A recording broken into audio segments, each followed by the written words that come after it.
Welcome to this week's edition of Sun News at Noon. I'm Stockton Myers. And I'm Frankie Medina. Thanks for tuning in.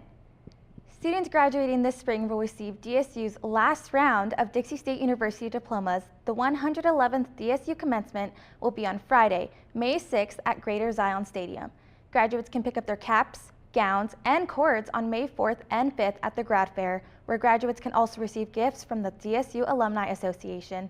Graduation coordinator Christy Davis says students graduating before July 1st, 2022 will receive a Dixie State University diploma, but students graduating after will receive a Utah Tech University diploma. This includes all associates, bachelor's, and master's diplomas. Though it may be sad, the end of the semester approaches, but not before the annual Dixie Awards. The awards will take place on April 29th at the Eccles main stage. Various students are nominated for a variety of categories ranging from Best Student of the Year, Best Entertainer, and more. Morgan Olson, who is being nominated for Best Student of the Year for the second year in a row, says what it means to her to be nominated for Best Student of the Year. Being a finalist 2 years in a row was pretty surprising to me. I never think that the extra things that I do on campus are deserving of an award. They're the type of things that I do simply because I enjoy them, such as hosting service projects to create donations for our local pediatric patients and lobbying for Dixie State name changes. Dixie State University Chief of Police Blair Barthes was selected as 2021 Chief of the Year by the Utah Chiefs of Police Association. Barthes is known for his initiatives for sexual assault awareness, including Start by Believing. This is a pledge officers took to the Start by Believing the victim of sexual assault cases. Barthes describes what the award means to him. My selection as the Utah Chiefs of Police Association Chief of the Year is recognition of the work and dedication given towards public safety at Dixie State University by our community members, administration, students, faculty, and staff. Successful community-oriented policing efforts require community engagement and buy-in. I'm grateful to be a part of the Dixie State community and thankful for everyone who has contributed to safety and security on campus. It's been a long journey towards the name change to Utah Tech University. So let's take a look back at Dixie's rebranding over the past 20 years. At the start of the new millennium, Dixie College changed its name to Dixie State College and began offering four-year degree programs for the first time in its history. In 2007, Dixie State College announced the plan to rebrand the college to University of Utah St. George, along with plans to remove the Rebels name from the school's branding. The name change plans fell through, while the rebranding of the mascot continued to become Red Storm in 2009. 2013 was the year where Dixie State College became Dixie State University, but the Trailblazers name and our friend Brooks the Bison didn't come into our lives until 2016. Now, after this long journey, our school's legacy will now grow along with the Trailblazers name into Utah Tech University starting this July. During the past 12 shows, we have covered a wide range of stories. Here are some highlights from this semester of Sun News at Noon. My childhood dream came true last week in the form of Super Nintendo World making its way to the States in 2023. The Nintendo theme park has been seeing success in Japan since early 2021, but Nintendo has been quiet in regards as to when we could see the park migrate to the West. But no longer. The park will be located at Universal Studios Hollywood and will feature two full rides based on Yoshi's Island and Mario Kart. Ketanji Brown Jackson was nominated and approved as the first black woman to sit on the Supreme Court. Here's why people are still talking about it. Leftists say Jackson is a model of inspiration and will be a positive contribution to the court. Conservatives, on the other hand, are concerned, saying she is consistently lenient toward child sexual predators and other criminals. The Supreme Court will continue to have a conservative majority, even with left-leaning Jackson joining the stand. Winningest head coach in the history of the state of Utah collegiate basketball, John Judkins. Thanks for being with us today, Coach. I don't really like all that stuff, but that's kind of neat. Again, when they talked to me about us winning that and doing that, I was excited. It's a neat honor, yeah. But again, I don't think about that. I think about playing one game at a time and winning that game. That's all I care about right now. I gotta say, Utah Tech is just, well, I'm excited to see what Utah Tech becomes, because if we continue to make more stuff like this at Sun News at Noon, I'm excited to see more. What do you think, Frankie? Yeah, it's definitely exciting, Stockton. I'm excited for all the new merch that's coming out. Oh, it's gonna be a lot of fun. I'm excited to see that as well. Coming up after the break, I'll be joining you for Stockton Screen Time. How does one become a trailblazer? It happens through pushing, through stretching, through shattering the norm. For over a century, Dixie State University has been shaping the trailblazers of tomorrow and has become the fastest growing, most affordable, and highest ranked institution in the state. With 200 academic programs, small class sizes, and active learning education, come see why Dixie State was voted one of the best colleges in the West. Hey there, Trailblazers. I hope you're enjoying these fine tunes on this afternoon. We're at the top of our hour and we have more music on the way, so stay tuned. If the character is moving too fast for their stride,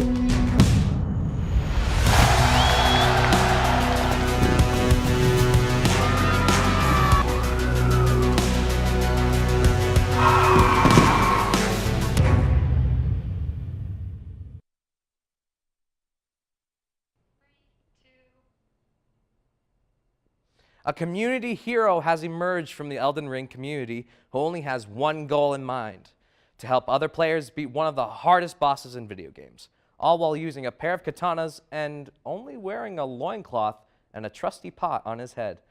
No one knows his real name, only the name he displays in-game, which is also a request. Let me solo her. So what's going on here is he's being summoned by a couple of players who are having a hard time with this boss.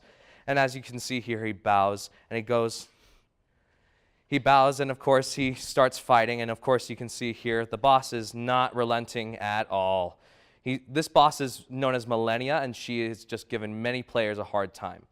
It took Let Me Solo Her 242 tries to beat her the first time, and now he's helped over 400 different players beat the boss. And so it's just it's really crazy to see his skill on display here.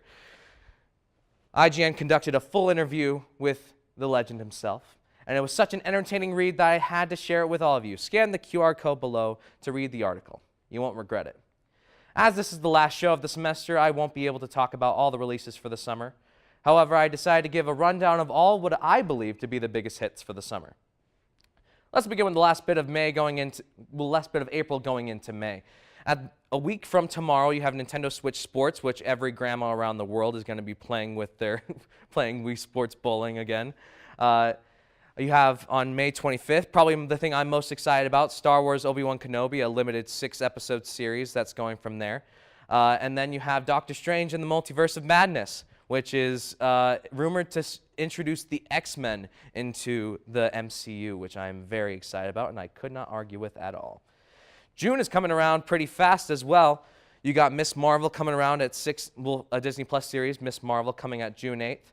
You have a spin-off of the Game of the Year for strategy games, Fire Emblem Warriors 3 Hopes. This is a spin-off coming out on June 24th.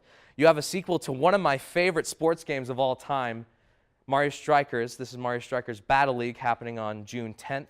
And then an expansion to one of my favorite games of last year, Monster Hunter Rise Sunbreak, on June 30th. July is also going to be packed as well. Has some standout, very exciting titles that I'm very excited about. Unfortunately, I did not have the July slide put in, but I'll tell you anyway what it is. On July 29th is Xenoblade Chronicles 3, which is very special because it was actually a really interesting case where I talked about games being delayed. It was an unheard case where a game got pushed forward for once. It was supposed to come out in September, and it got pushed forward to July 29th, which is really unheard of in the games industry. And then, of course, there's also Thor, Love and Thunder happening on July 8th, which I'm very excited about. No more fat Thor, which is a bit disappointing because we all love that braided beard. But it's exciting to see Thor come back, and also Natalie Portman coming back as Jane Foster. And of course, I also mentioned in that my most anticipated title for the summer is called Splatoon 3. It's a competitive 4v4 action title. It has a tentative summer 2022 release date, but I have a theory that it's going to come out in July, towards the end, I believe. Lastly, I just wanted to say thank you to all of you who have been watching me geek out and highlighting the best in entertainment this semester. I treat every piece of feedback with the most respect I can muster, and I'm grateful for every bit of it. I know this is not something that you see on your typical news show, but I just want to let you all know that I love entertainment as a whole, and I cannot wait to share more and more highlights with all of you. Now, As a game fanatic and someone who grew up going to Lasermania on Boulevard, I had the best time with my co-anchors competing to see who is the ultimate arcade enthusiast. Let's take a look.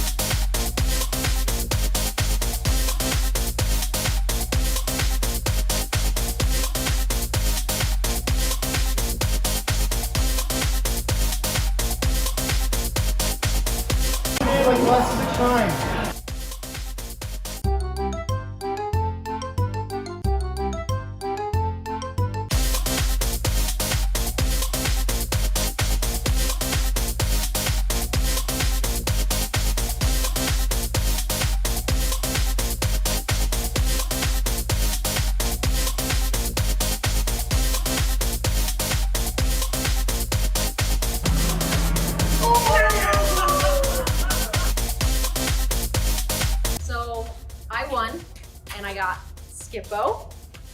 I got one of these things. I don't know what they're called. They're like a puppet. Stockton would know. An orange plastic bracelet, and then I got friendship bracelets for everyone on staff, including Madison and including Carly. They're in the back because Sun News forever, guys. Sun News forever.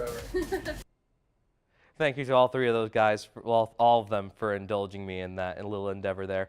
There's more where that came from, so stay tuned. After the break, it's time to talk sports with Max. I take the road less traveled, run free, unwind, unravel someplace outside with lots to do. Green trees, red rocks, and don't forget that blue sky. The sunshine shining, sunshine pouring on me. Think I might just stay a while. Say hooray all day because the sun is gonna shine on me. Sun is gonna shine on me.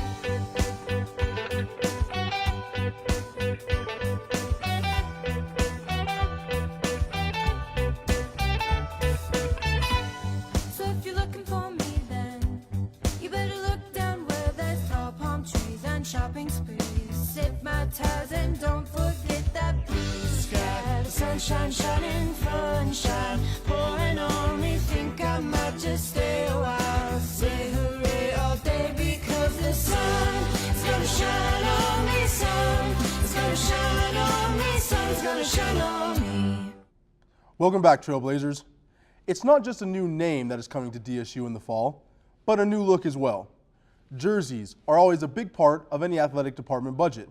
The saying, look good, feel good, play good, is a real thing. University of Oregon is a good example of how simply interesting jerseys can put fans in the stands. Athletic Director Ken Beezer gave us a sneak preview of what Utah Tech teams might look like in the fall.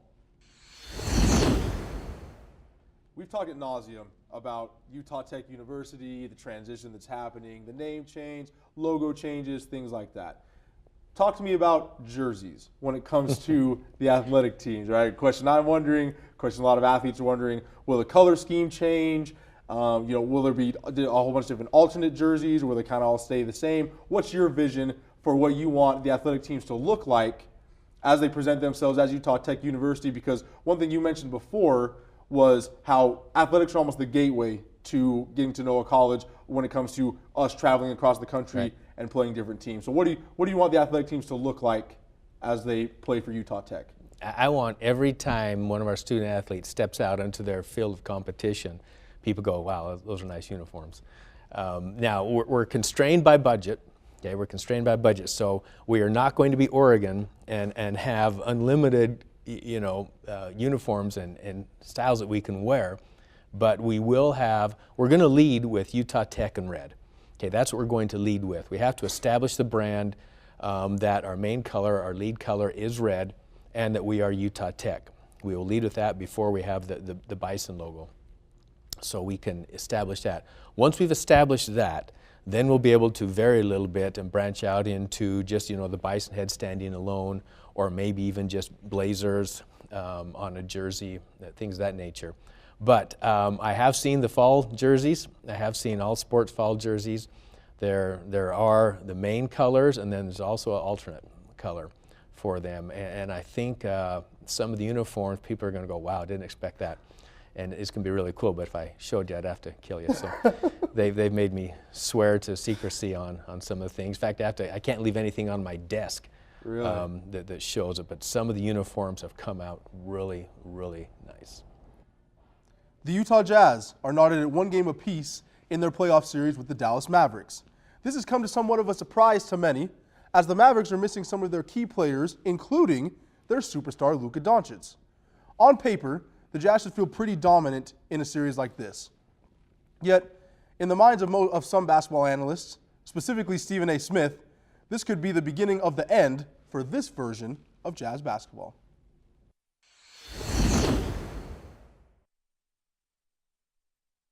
The Utah Jazz make me sick.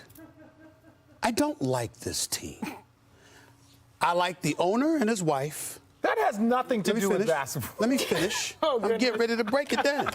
I like the owner and his wife, and I appreciate their philanthropy. I love my man D. Wade. We know this. I'm a huge fan of Donovan Mitchell. The Utah Jazz make me sick because they repeatedly underachieve. They disgust me. Luka Doncic is not playing. Jalen Brunson is doing a phenomenal job. 41 points, man. 41 points. Career Are you kidding me? 41 points to Jalen Brunson with no Luka Doncic on the court? You should be ashamed of yourself. The Utah Jazz find ways. They invent ways to screw up whatever expectations are placed on their shoulders. And if they lose this series, with Doncic playing a minority of the games, I am here to tell you right now, let me make it very, very clear. I know that they'll probably look to reload, get rid of Rudy Gobert, try to build a team around Donovan Mitchell. If I'm Donovan Mitchell, I walk out the arena, I rip off my jersey, I throw it in the garbage, I fly jet home. I don't even fly with the team. I'm disgusted with this team. They're ridiculous, Richard Jefferson. They continuously fall short of expectations year after year after year, and it's usually because they can't stop nobody. Okay, let's talk about that. I know a lot of Jazz fans can echo that sentiment and feel the same way as Stephen A. Smith. He's just saying everything that everybody else is thinking. The Dixie State softball team left New Mexico State in the dust in a doubleheader sweep Friday afternoon. The Trailblazers started off strong in the first inning of Game 1 with 3 RBIs, then loaded up the bases in time for Oakley Trapp to hit an absolute bomb. The second inning closed out with a 14-0 lead for the Trailblazers, and they ran with it for a 14-2 victory. Game 2 was a closer battle as the Aggies took a 5-4 lead in the top of the 6th inning. The Trailblazers didn't seem too concerned since they put up 9 runs in the bottom of the 6th to end the game early with a score of 13-5. The Lady Trailblazers fell to the Aggies 10-9 on Saturday. Even so, Hannah Eubanks showed out with 3 RBIs. DSU softball will take on Utah Valley University in a doubleheader this afternoon in Wolverine territory. As an athlete, I know firsthand what it's like to be on the field and in the game. I wanted to give my co-anchors the opportunity to experience this, so Stockton and Reagan attended my mini football camp. Here's a sneak peek into what they learned. Welcome everyone. This is a little bit of my domain. As you guys know, I'm kind of the sports guy. I kind of, like sports and dabble in that area. So today we're going to run some football drills, specifically some defensive line drills. We're going to be over here running the stampede drill.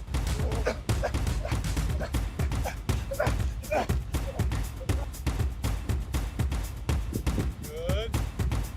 Yes. Yes. Yes. Woo. Your hips. Okay, for this next one, we're gonna do some active hands. Here. Here. Here. Here. Here. Reach. Reach. Good. Here. Here. Here. Here. Yes, and here. Here. Reach, reach, reach. Good. So we're gonna put it all together. We're gonna have some quick feet, fast hands, and just be explosive. Set. Hit. Drive, drive, drive. Release. Good. Set. Hit. Drive, drive, drive, drive. Release. Woo! Yeah. Now to end, We're gonna teach them some football grunts here, okay? Oh! Woo!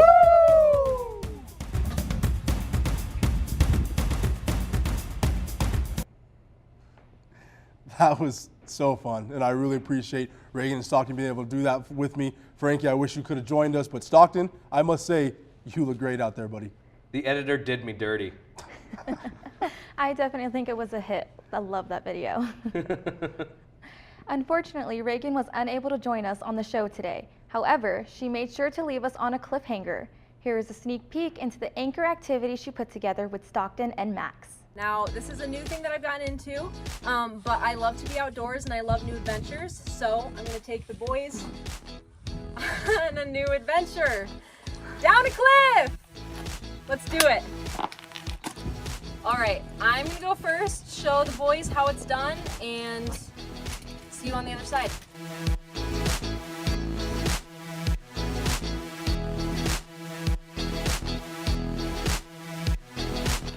All right, so I just rappelled off that cliff. Now it is Max and Stockton's turn.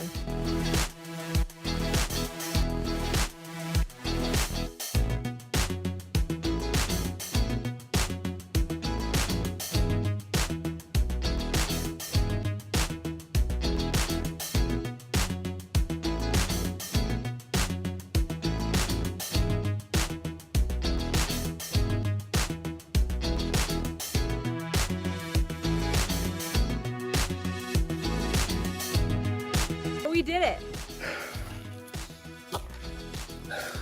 I'm good. That was really interesting. That sucked. And I hated every second of it. It was good. My hands hurt. My hips hurt. It was really cool. I am so proud of them for facing their fears because they are very reluctant to do that. Definitely wouldn't try it again, but it was nice to say that I can do it.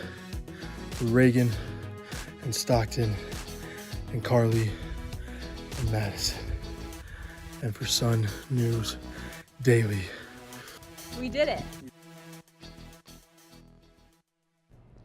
You know what, guys, that looked absolutely fun, but I would definitely be on Max's side of it. I would be absolutely terrified and everything would be hurting.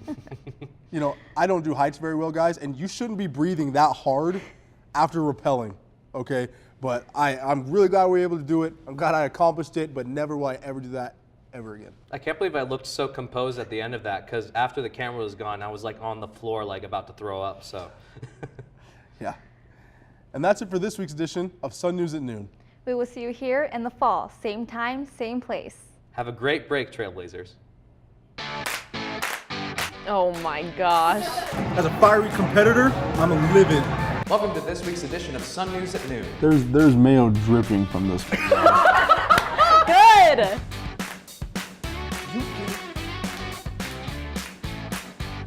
That stuff hurts if it's on skin.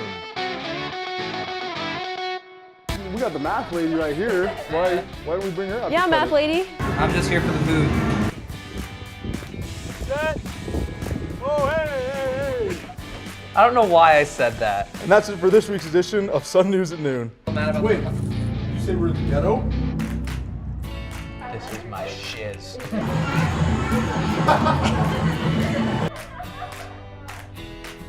Should we try that again? Yeah, well. I just think Max is weird.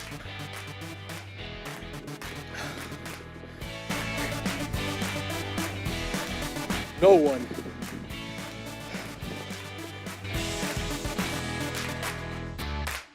And I mean no one can ever say that we do the bare minimum for Sun News Daily. We should be done. 1, 2, 3. Woo!